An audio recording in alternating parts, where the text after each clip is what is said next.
नमस्ते दोस्तों, आपका मेरे YouTube चैनल लिलीफाई नॉलेज में फिर से एक बार स्वागत है। संडे की मॉर्निंग, वेरी गुड मॉर्निंग। तो दोस्तों आइए चलते हैं कुछ एनिमल्स के बारे में जानने के लिए। पहला, दोस्तों क्या आप वेलवेट एंट के बारे में जानते हैं?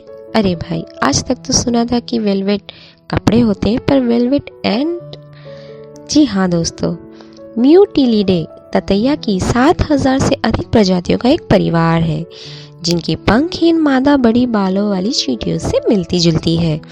उनका सामान्य नाम मखमली चींटी यानी कि वेलवेट उनके बालों के घने ढेर को संदर्भित करता है, जो अक्सर चमकीले लाल या नारंगी होते हैं, लेकिन काले, सफेद, चांदी या सोने के भी हो सकते हैं। उनके चमकीले रंग ओपोसेमेटिक संकेतों के रूप में कार्य करते हैं। वे अपने बेहद दर्दनाक डंक के लिए जाने जाते हैं और इसके परिणाम स्वरूप सामान्य नाम गाय हत्यारा या गाय चींटी प्रजातियों पर लागू किया जाता है। सभी मखमली चींटियों का एक्सोस्केलेटन असामान्य रूप से कठिन होता है। यह विशेषता उन्हें अपने शिकार के घोंसलों पर सफलतापूर्वक आक्रमण करने की अनुमति देती है और उन्हें नमी बनाए रखने में भी मदद करती है। म्यूटिलिड्स अत्यधिक यौन द्विरूपता प्रदर्शित करते हैं, जैसा कि वेस्पोइडिया में कुछ संबंधित परिवारों में पुरुषों के पंख होते हैं, लेकिन महिलाएं पंखहीन होती है। नर और मादा अपने आकारिकी में इतने भिन्न होते हैं कि एंटोमोलॉजिस्ट अक्सर यह निर्धारित करना बहुत कठिन पाते हैं कि क्या एक नर और मादा एक ही प्रजाति के हैं या नहीं, जब तक कि वे संभोग के दौरान पकड़े नहीं जाते। कुछ प्रजातियों में नर छोटे मादा को संभोग के दौरान ऊपर ले जाता है, जो कि संबंधित परिवार थिनिडे में भी देखा जाता है। जैसा कि सभी तीक्ष्णियों के मामले में केवल मादा म्यूटिलिड से डंक मारने में सक्षम होती है। स्टिंगर एक असंशोधित महिला अंग है जिसे ओविपोसिटर कहा जाता है, जो असामान्य रूप से लंबा होता है और म्यूटिलिड्स में गतिशील होता है। दोनों लिंगों में मेटासोमा पर स्ट्रिडुलिटम नामक संरचना का उपयोग अलार्म बजने पर चीखने या चहकने वाली ध्वनि उत्पन्न करने के लिए किया जाता है। म्यूटिलिड्स के दोनों लिंगों में भी मेटासोमा के किनारे बाल पंक्तिबंध खांचे होते हैं, जिन्हें फेल्ट लाइन कहा जाता है। केवल 2 अन्य वैसोपॉइड परिवारों ने रेखाओं को महसूस किया है, लेकिन इन परिवारों की महिलाओं के आसपास एक अलग सर्वनाम है। वयस्क म्यूटिलिड मकरंद चूसते हैं, हालांकि कुछ प्रजातियां पूरी तरह निशाचर होती है। मादा अक्सर दिन के दौरान सक्रिय रहती है।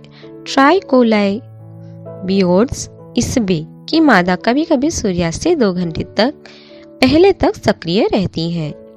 परभक्षण सबसे शक्तिशाली चींटियों में से एक है, जिसका उपयोग प्राकृतिक चयन किसी जीव के आकृति विज्ञान, शरीर क्रिया विज्ञान और व्यवहार के विकास को संचालित करने के लिए करता है। इस सह विकास के दौरान शिकार को तो शिकारियों द्वारा खाया जा रहा है या बच निकलने की वजह से बचने की संभावना में सुधार करने के लिए शिकार प्रजातियों में प्रभावशाली रक्षात्मक रणनीतियों की अधिकता हुई है। मखमली चींटियां निम्नलिखित रक्षा तंत्रों का उपयोग करके परभक्षण से बचती है। पहला, एक विषैला डंक। दूसरा, ओपोसेमेटिक रंग। तीसरा, एक स्ट्रिडुलेटरी अंग उनके पेट में, उनके मैंडिबुलर ग्रंथि से अलार्म स्राव और एक टिकाऊ एक्सोस्केलेटन। दूसरा, दोस्तों क्या आप व्यंग्यात्मक फ्रिंज हेड मछली के बारे में जानते हैं? जी हाँ दोस्तों, सुनने में बड़ा अजीब लगता है व्यंग्यात्मक, पर सच में यह सार्कास्टिक फ्रिंज हेड मछली है। यह छोटी लेकिन बहुत कठोर पानी की मछली है, जिसका मुंह बड़ा और आक्रामक क्षेत्रीय व्यवहार है, जिसके लिए इसका नाम सामान्य नाम दिया गया है। जब 2 फ्रिंज हेड्स में एक प्रादेशिक लड़ाई होती है तो वे एक दूसरे के खिलाफ अपना फैला हुआ मुंह दबाकर कुश्ती करते हैं, जैसे कि वे चुंबन कर रहे हों। यह उन्हें यह निर्धारित करने की अनुमति देता है कि कौन सी बड़ी मछली है जो प्रभुत्व स्थापित करती है। वे 30 सेंटीमीटर तक लंबे, सुरुचिपूर्ण और पतले हो सकते हैं। बड़े पेक्टोरल पंखों और कम श्रोणी पंखों के साथ ज्यादातर स्केललेस होते हैं। इन मछलियों की तैरने की गति जटिल होती है। इनकी तैराकी में छोटी तेज डार्ट जैसी हरकतें होती है। वे आमतौर पर भूरे रंग के होते हैं। व्यंग्यात्मक फ्रिंज हेड्स ट्यूब ब्लेनी की एक प्रजाति है और गोली या दरारों के अंदर छिपने की प्रवृत्ति रखते हैं। हालांकि कुछ मानव निर्मित वस्तुओं में रहते पाए गए हैं, जैसा कि सोडा कैन। जब मादा किसी चट्टान के नीचे या क्लैम बिल में अंडे देती है तो नर अंडों की रखवाली करता है। स्क्विड स्पॉनिंग सीजन के दौरान वे बड़ी संख्या में स्क्विड अंडे खाते हैं। वे उत्तरी अमेरिका के तट से दूर सैन फ्रांसिस्को कैलिफोर्निया से केंद्रीय बाजा कैलिफोर्निया तक प्रशांत क्षेत्र में पाए जाते हैं। उनकी गहराई सीमा 3 से 73 मीटर तक है, यानी कि 10 से 240 फीट तक। विशिष्ट नाम सैन डिएगो कैलिफोर्निया के डॉक्टर S.B. ब्लैंचर्ड का सम्मान करता है, जिन्होंने इस ब्लेनी के नमूने एकत्र किए और उन्हें चार्ल्स फ्रेडरिक गिरार्ड को दिया, जिन्होंने इनका वर्णन किया। तीसरा, दोस्तों, क्या आप चाइनीज जायंट सैलामेंडर के बारे में जानते हैं? यह सबसे बड़ा सैलामेंडर और दुनिया के सबसे बड़े उभयचरों में से एक है। यह पूरी तरह से जलीय है और मध्य चीन के यांगत्सी नदी बेसिन में चट्टानी पर्वत धाराओं झीलों के लिए स्थानिक है।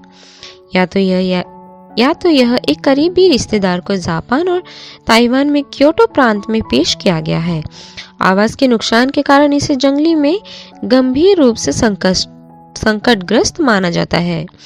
प्रदूषण और अधिक संग्रह, क्योंकि इसे एक विशिष्ट व्यंजन माना जाता है और पारंपरिक चीनी चिकित्सा में भी इनका उपयोग किया जाता है। मध्य चीनी में खेतों पर बड़े पैमाने पर खेती की जाती है और कभी कभी पैदा होती है। हालांकि खेतों पर कई सैलामेंडर जंगली में पकड़े जाते हैं। 2008 में evolutionary district and globally endangered project द्वारा इसे शीर्ष 10 फोकल प्रजातियों में से एक के रूप में सूचीबद्ध किया गया है। चीनी विशालकाय समंदर को जीवित जीवाश्म माना जाता है। हालांकि चीनी कानून और CITES परिशिष्ट के तहत संरक्षित 1950 के दशक के बाद से जंगली आबादी में अनुमानित 80% से अधिक की गिरावट आई है। हालांकि परंपरागत रूप से एशिया में एंड्रियास समंदर की 2 जीवित प्रजातियों में से एक के रूप में मान्यता प्राप्त है। इसका एक बड़ा सिर, छोटी आंखें और गहरी झुर्रीदार त्वचा होती है। इसके चपटे चौड़े सिर का चौड़ा मुंह, गोल ढक्कन रहित आंखें और इसके सिर और गले के चारों ओर चलने वाली झुर्रीदार ट्यूबरकल की एक पंक्ति होती है। इसका रंग आमतौर पर धब्बेदार या धब्बेदार पैटर्न के साथ गहरे भूरे रंग का होता है, लेकिन यह अन्य भूरे रंग के स्वर गहरे लाल या काले रंग का भी हो सकता है। विवर्ण जो सफेद या नारंगी रंग के होते हैं दर्ज किए गए हैं। विशाल सैलामेंडर की सभी प्रजातियां एक चिपचिपा सफेद त्वचा स्राव उत्पन्न करती हैं जो शिकारियों को दूर भगाती है। औसत वयस्क समंदर का वजन 25 से 30 किलोग्राम होता है और लंबाई में 1.15 मीटर होता है। यह वजन में 50 किलोग्राम और लंबाई में 1.8 मीटर तक पहुंच सकता है, जिससे यह दूसरी सबसे बड़ी उभयचर प्रजाति बन जाती है।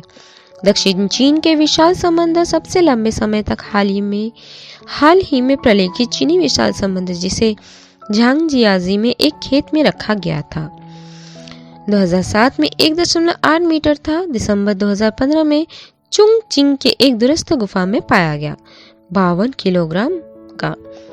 विशाल समंदर मुखरता भौंकने, फुफकारने या रोने की आवाज निकालने के लिए जाना जाता है। इनमें से कुछ स्वर एक युवा मानव बच्चे के रोने के लिए एक हड़ताली समानता रखता है। चीनी विशाल समंदर को कीड़े, मिलीपेड, घोड़े के बालों वाले कीड़े, उभयचर, मीठे पानी के केकड़े, झींगा मछली और एशियाटिक वाटर श्रू को खिलाते हुए दर्ज किया गया है। संभवतः गलती से निगले गए पौधे, सामग्री और बजरी भी उनके पेट में पाए गए हैं। नर भक्षण अक्सर होता है। किनलिंग डबाशन रेंज के 79 नमूनों के एक अध्ययन में 5 के पेट की सामग्री में अन्य चीनी विशाल सैलामेंडर के अवशेष शामिल थे और यह अध्ययन में सभी खाद्य पदार्थों के संयुक्त वजन का 28% था। चौथा, दोस्तों, क्या आप ब्लैक नेप्ड फीसेंट पिजन के बारे में जानते हैं, जिसे तीतर कबूतर भी कहा जाता है? यह बड़े स्थलीय कबूतर की एक प्रजाति है। यह मोनोटाइपिक जीनस ओटिडिफिडी फैप्स की एकमात्र प्रजाति है। तीतर कबूतर न्यू गिनी और आसपास के द्वीपों के प्राथमिक वर्षावनों में पाया जाता है। यह मुख्य रूप से पहाड़ी और निचले पर्वतीय क्षेत्रों में है, लेकिन यह निचले इलाकों में भी पाया जा सकता है। तीतर कबूतर बाहरी आकृति विज्ञान में एक तीतर जैसा दिखता है, विशेष रूप से इसकी पार्श्व संकुचित पूंछ और गोल पंखों में। उप प्रजातियों के आधार पर उनके पास चमकदार काले सिर, अंडरसाइड्स, पिछले और नीचे हिस्से और छोटे गोलाकार भूरे पंख और एक सफेद, हरा, भूरा या काला रंग है। न्यू गिनी में कोई गैलीफॉर्म पक्षी नहीं होते हैं और तीतर कबूतर ने एक तीतर या छोटे तीतर के पारिस्थितिक स्थान को भर दिया है। यह अत्यधिक गोपनीय प्रजाति है जो बीजों और गिरे हुए फलों को खाती है। यह पेड़ों और झाड़ियों के नीचे जमीन पर घोंसला बनाती है, एक अंडा देती है जिसे यह लगभग 4 सप्ताह तक सेता है। दोनों वयस्क इनक्यूबेट करते हैं और युवा की देखभाल करते हैं। अपनी युवाओं को रेगुलेटेड फसल दूध खिलाते हैं। उनके पास ड्रिलिंग जैसी ध्वनि, एक विशिष्ट कबूतर क्वीन कॉल और एक जोरदार वू हुवू हुआ कॉल सहित कॉल की एक श्रृंखला होती है जो अंत में पीछे आने से पहले पिच में उगती और गिरती है। वे अरु द्वीप समूह में वर्षावन आवासों में पाए जाते हैं। गिरे हुए फलों और बीजों को खाते हैं, जैसा कि वे मानव बस्तियों से बचते हैं। ऐसा माना जाता है कि लॉगिंग और कृषि स्थान के दबाव से उनके आवासों के वनों की कटाई के कारण प्रजातियां धीरे धीरे कम हो रही है, क्योंकि यह प्राथमिक जंगलों से जुड़ा हुआ है और कबूतर परिवार के भीतर अद्वितीय है। इसे एक जीनस माना जाता है जिसके लिए आगे की जांच और निगरानी की आवश्यकता होती है।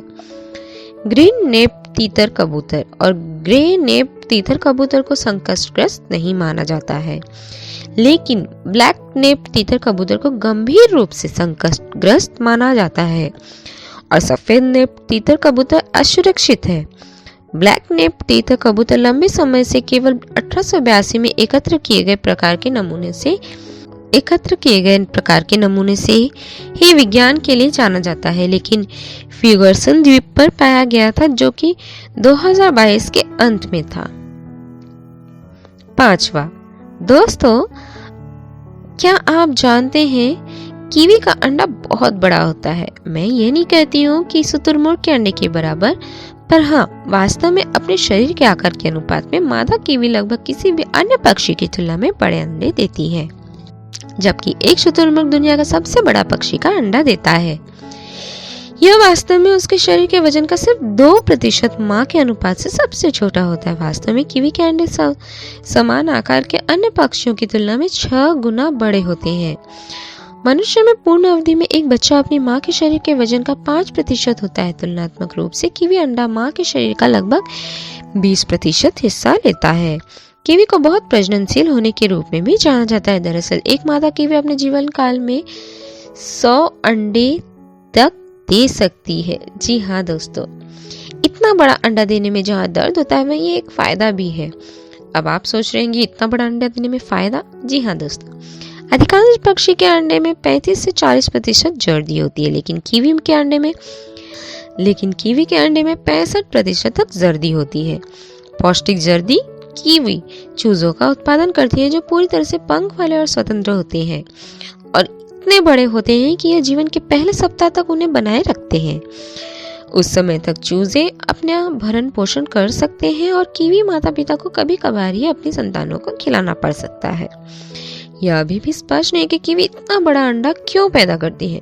कुछ शोधकर्ताओं का मानना है कि कीवी हमेशा एक छोटी चिड़िया रही है और इसका अंडा बड़ा हो गया है। दूसरों का सुझाव है कि कीवी एक बार बहुत बड़ा था, जबकि पक्षी समय के साथ सिकुड़ गया और उसका अंडा पर सिकड़ा नहीं। अजीब है।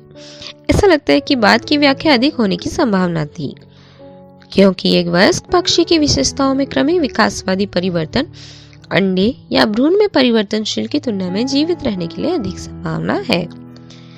कीवी बड़े पैमाने पर उड़ानरहित पक्षियों के समूह का हिस्सा है, जिन्हें रेटाइड्स के रूप में जाना जाता है। शुतुरमुर्ग, ईमू और विलुप्त मोआ भी इस समूह का हिस्सा है। कीवी को कभी कभी अपनी गैर पक्षी जैसी आदतें और शारीरिक विशेषताओं के कारण मानव स्तनपायी के रूप में जाना जाता है। कीवी न्यूजीलैंड के कई उड़ान रहित पक्षियों में से एक है। उन्हें उड़ने की आवश्यकता नहीं थी, क्योंकि 1000 साल पहले मनुष्य के न्यूजीलैंड पहुंचने से पहले कोई भूमि स्तनपायी शिकारी नहीं थे। क्योंकि कीवी उड़ते नहीं, उनके पंख जमीन आधारित जीवन शैली के अनुरूप क्योंकि कीवी उड़ते नहीं, उनके पंख जमीन आधारित जीवन शैली के अनुरूप एक अनूठी बनावट में विकसित हुए हैं। कीवी की एक बेहद असामान्य चोंच होती है, न केवल गंध की तीव्र भावना प्रदान करता है, इसमें नोक पर संवेदी गंढे होते हैं जो कीवी को भूमिगत चलने वाले शिकार को समझने की अनुमति देते हैं। तो दोस्तों, आज की दी हुई जानकारी आपको कैसी लगी मुझे कमेंट बॉक्स पर ज़रूर बताइएगा और मेरी इस वीडियो को लाइक शेयर सब्सक्राइब करना ना भूलिएगा। Thank you. Have a good day.